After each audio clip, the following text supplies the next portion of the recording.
Our second presentation this evening will focus on alterations in cognitive systems, cerebral hemodynamics, and motor function. Alterations in cognitive systems include consciousness. Consciousness is a state of awareness of oneself and the environment, and there are different stages of consciousness. Arousal, which is a state of awakeness, and awareness, which encompasses all cognitive function. Alterations in arousal may be structural or psychogenic in nature. Clinical manifestations can be level of consciousness changes, patterns of breathing, pupillary reaction, oculomotor responses, motor responses, vomiting, yawning, or hiccups. Brain death occurs when the brain can no longer maintain internal homeostasis. And brain death criteria is the completion of all appropriate diagnostic and therapeutic procedures. So hospitals have certain protocols, brain death protocols that they need to go through before they can declare that patient brain dead. They must be in an unresponsive coma with the absence of motor and reflex responses. No spontaneous respirations. The pupils are dilated, fixed, with no reflexes, and a flat EEG. There are different stages of intracranial hypertension at 1, 2, 3, and 4, and I'm not going to read over all of the material, but you should have a general understanding of the stages. Brain death criteria continued. No ocular responses, isoelectric EEG, and persistence 6 to 12 hours after the onset. So this all has to be repeated to ensure that it was originally accurate. Cerebral death or an irreversible coma is death of the cerebral hemispheres exclusive of the brainstem and cerebellum. So the brainstem is a very primitive piece of anatomy, and it can live on without higher functioning for quite some time. In cerebral death, there are no behavioral or environmental responses, but the brain can continue to maintain internal homeostasis through that brainstem. Survivors of cerebral death remain in a coma. They may emerge into a persistent vegetative state and progress into minimally conscious state or suffer from locked-in syndrome. Brain injury, this is the Glasgow coma scale. I can't speak tonight. And so you should have a general understanding of that. Alterations in awareness. Selective attention is the ability to select from available competing environmental and internal stimuli. I do this all the time. I'm sitting at my desk right now. I have 4 computers in front of me. They each have a different screen, and I can select which one I want to focus on. Right now, I'm focusing on this one.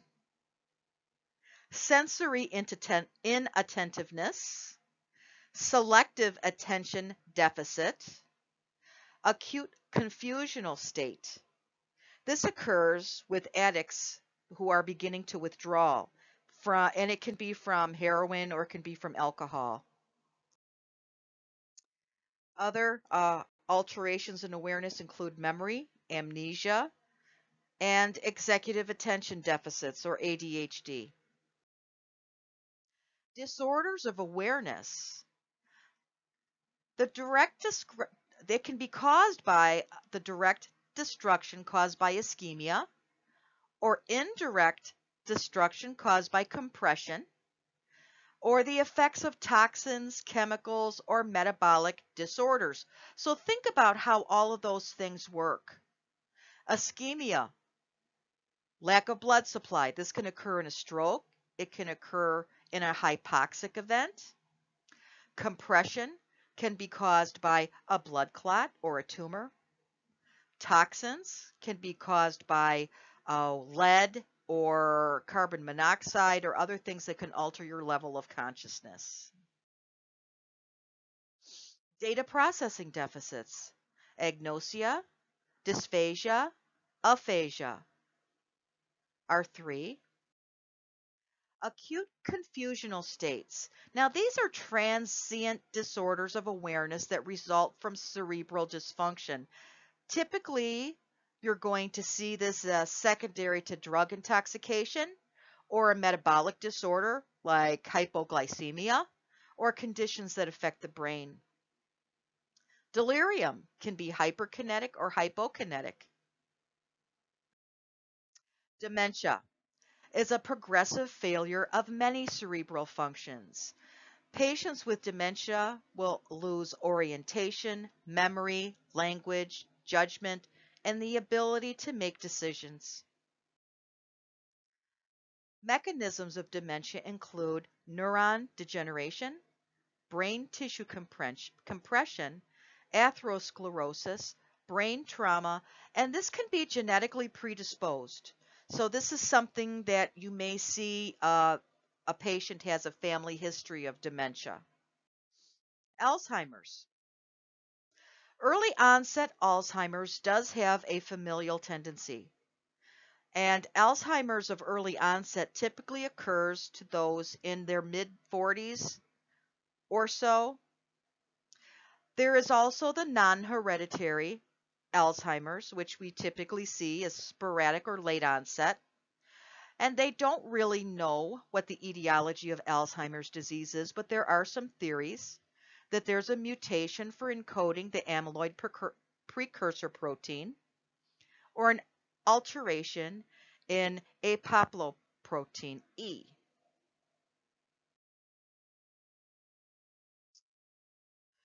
Neurofibrillary, I can't say that word tonight, neurofibrillary tangles, there we go. Senile plaques. The clinical manifestations of this, typically you're going to see forgetfulness, emotional upset, disorientation, confusion, lack of concentration, and a decline in abstract thinking. The diagnosis of Alzheimer's is made out by ruling out other causes. Now, the thing with Alzheimer's patients is that they have a lot of difficulty with their short-term memory, but they may be able to hang on to their long-term memory much longer. So patients often can recall things that happened 15 years ago, but can't remember what happened yesterday. And this is an example of a brain, a healthy brain and a brain with Alzheimer's. Frontotemporal dementia is rare.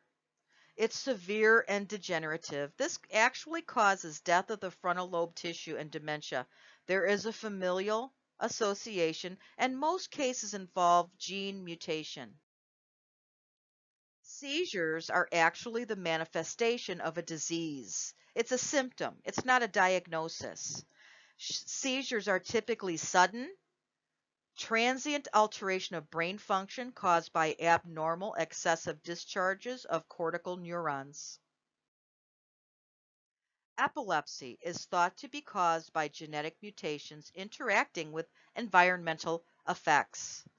A convulsion is that tonic, clonic, jerky contraction relaxed movements associated with some seizures, but not all seizures result in that tonic, clonic movement. Different factors that can preclude seizures. And there are different types of seizures classified by the clinical manifestation, the site of origin, the EEG correlation, and the response to therapy. Seizures include different stages: prodroma, tonic, clonic, postictal, and status epilepticus. That's a seizure that just keeps on going and doesn't stop. Increased intracranial pressure is caused by an increase in the intracranial content, and that can be a tumor, swelling on the brain, fluid, or hemorrhage, and there are different stages to it. Cerebral edema, increase in the fluid, intracellular or extracellular within the brain, and there are different types of cerebral edema. Hydrocephalus is an excess fluid within the cerebral ventricles, subarachnoid space, or both, and it causes an interference in the release of that fluid. Sometimes it's caused by a decrease in the reabsorption, an increase in the fluid production, or an obstruction within the ventricular system. Oftentimes, patients suffering from this have shunts put in that will redirect the flow of the fluid into the peritoneum where it will be reabsorbed. There are different types of hydrocephalus: non-communicating, communicating, acute, and normal pressure. Alterations in neuromuscular function include muscle tone. Your patients that are hypotonia or don't have lack of muscle tone. Hypertonia, spasticity, paratonia, dystonia, and rigidity. Alterations in movement. Hyperkinesia is an excessive, purposeless movement. And this is very much like our patient from the case study that had the tics. Tardive dyskinesia are involuntary movements of the face, lip, tongue, trunk, and it usually occurs as a side effect of prolonged antipsychotic drug therapy. And the problem with tardive dyskinesia is that it is not reversible. So if a psychiatric patient is on these medications, they need to be watched very closely. Hypokinesia is decreased movement. Akinesia, bradykinesia, loss of associated movements. Those are the different degrees. Huntington's disease is also known as chorea, autosomal dominant hereditary degenerative disorder. It's severe, and these patients suffer terribly. It's very familial. It strikes people at the peak of life, and it causes a severe degeneration of the basal ganglia. It's not reversible. There is no treatment. So patients that have a family history, there's a lot of ethical dilemma out there about this disease. If there's a family history of it, should I be tested or shouldn't I be tested? Well, it's totally up to the patient. Do they want to know that in their prime that they're going to go through this horrendous disease process and wait for it their whole life, or do they want to not know? So some people opt to not find out if they carry this. Parkinson's disease is a severe degeneration of the basal ganglia involving the dopaminergic nigrostriatal pathway. And that's one of the reasons patients get dopamine. So their dopamine levels are low. It results in Parkinsonian tremors, rigidity, bradykinesia, postural disturbances, autonomic and neuroendocrine symptoms, cognitive affective symptoms, and then there's also secondary Parkinsonism. Remember, anytime we see secondary, it's a result of something else. Alterations in movement, paresis, and paralysis. They're related to upper motor neuron syndromes, and here's a listing of the different types. Lower motor neuron syndromes,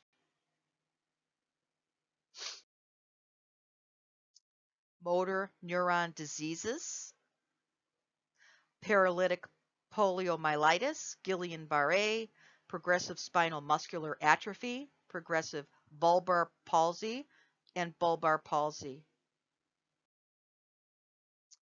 ALS. I just had a young person I used to work with who just died from this. Well, I guess she was probably in her 50s. It's a neurodegenerative disorder involving upper and lower motor neurons that causes progressive muscle weakness. The etiology is unknown, and typically it starts with muscle weakness and progresses to muscle atrophy, spasticity, and loss of manual dexterity and gait. And the horrible thing with this is there really is no treatment for it. And once you're diagnosed with ALS, the expected life term is approximately 2 to 3 years. Disorders of posture, dystonia is one of those. And here are some other disorders of gait, spastic gait, disorders of expression, extra pyramidal motor syndromes, basal ganglia motor syndromes, and cerebellar motor syndrome.